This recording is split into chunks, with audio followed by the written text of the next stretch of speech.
Venom first sank his teeth into fans' brains decades ago in the pages of the Amazing Spider-Man comics, giving the anti-hero a long time to build up a cast of kooky side characters. Not surprisingly, a handful of those familiar names made their way into 2018's Venom, the symbiote's first solo big-screen outing. Here are some of the characters in Venom who have way more meaning than you realized. Major spoilers ahead. Anne Weying.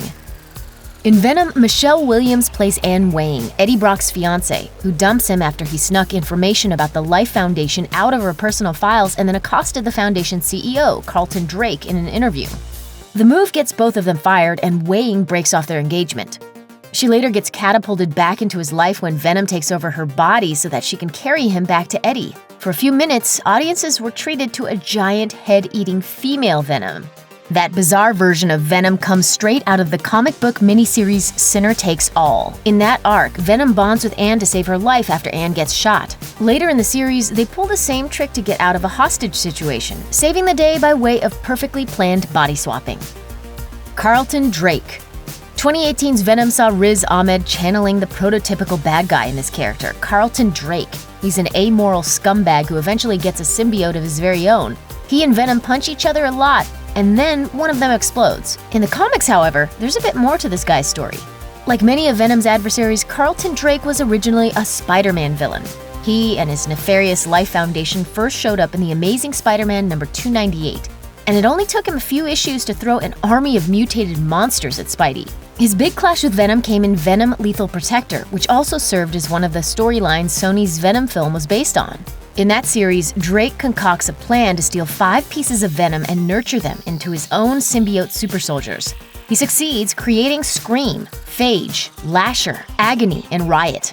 Eventually, Spider-Man and Venom put a stop to this particular plan, sending Drake back into hiding to concoct bigger, more devious schemes, which culminate in Drake turning himself into a giant spider in the Arachnus Project story arc.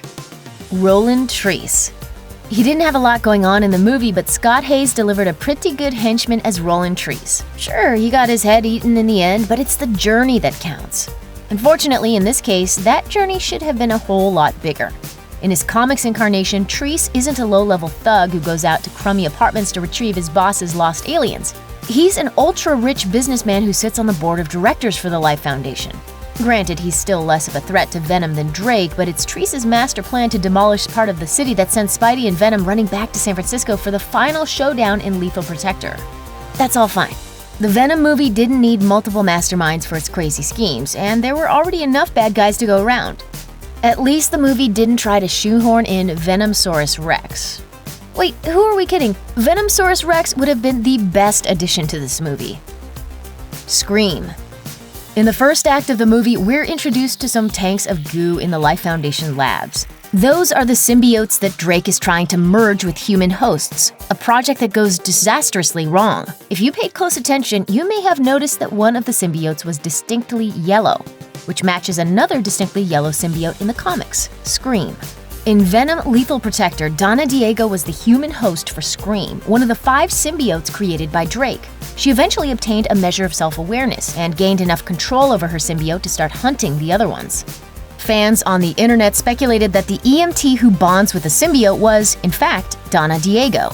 Although we now know that that lady was just a brief host for the Riot symbiote, her inclusion. And the fact that she got more screen time than the other hosts could be another nod to Donna Diego. Maybe. Cletus Kasady. Before the reviews were even in, Venom was already setting up a sequel in its spiderless Spider-Verse.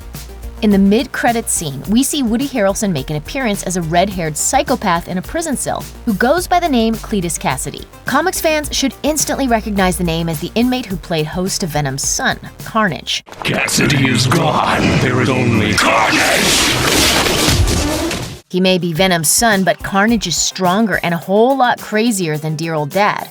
If a Venom sequel gets off the ground, a Woody Harrelson-played Carnage could be just the ticket to take things to the next level.